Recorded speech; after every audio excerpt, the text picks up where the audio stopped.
Welcome back to English Chat. In this episode, we're diving into the world of business slang.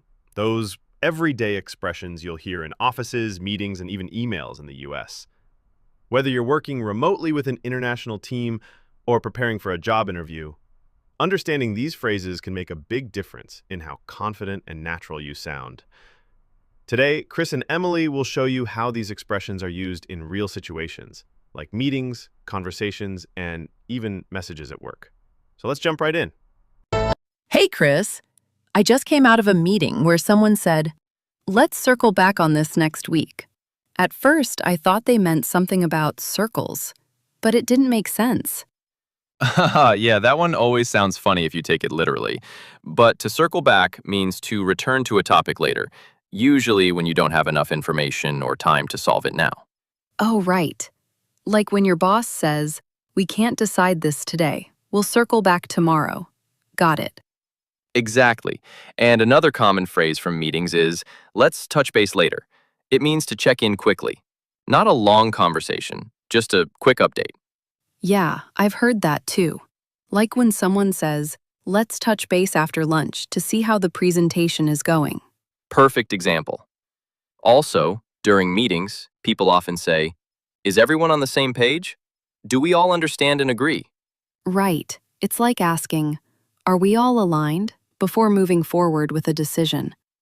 After the meeting, I was walking to the coffee machine when someone asked me, "Can you bring anything new to the table for this project?"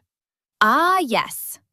To bring something to the table means to contribute ideas or skills, especially things that add value.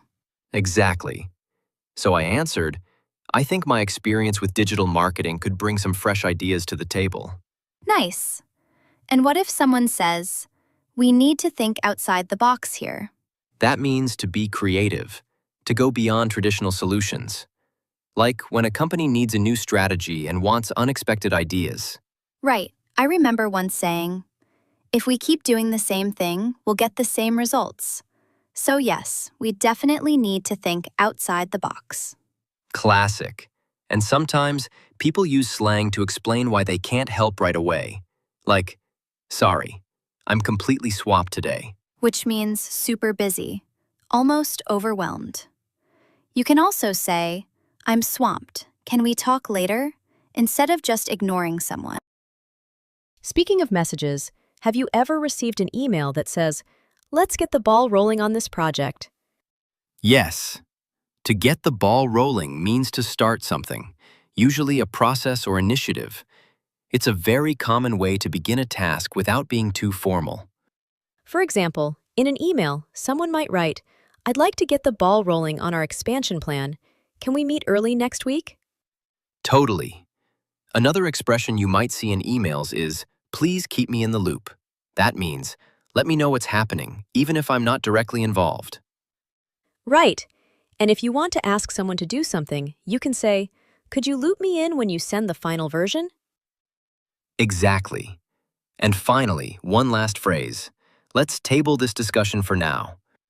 Wait, does that mean putting it on the table or taking it off the table? Funny thing, in American English, to table something actually means to postpone or delay it.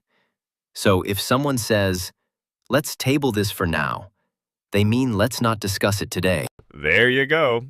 Another episode of English Chat where Chris and Emily showed you how to understand and use common business slang in real professional situations. Let's recap the key expressions we covered today. Touch base, to check in quickly. Circle back, to return to a topic later. On the same page, to agree or share the same understanding. Think outside the box, to be creative and innovative. Bring to the table, to contribute ideas or skills. Be swamped, to be very busy. Get the ball rolling, to start something. These expressions are used every day in American workplaces, and knowing them will help you feel more confident and natural in any professional setting. Thanks again for watching English Chat. If you enjoyed this episode, please hit the like button, subscribe, and turn on notifications so you never miss a new video. See you next time. Keep practicing and remember, every little step counts. Bye.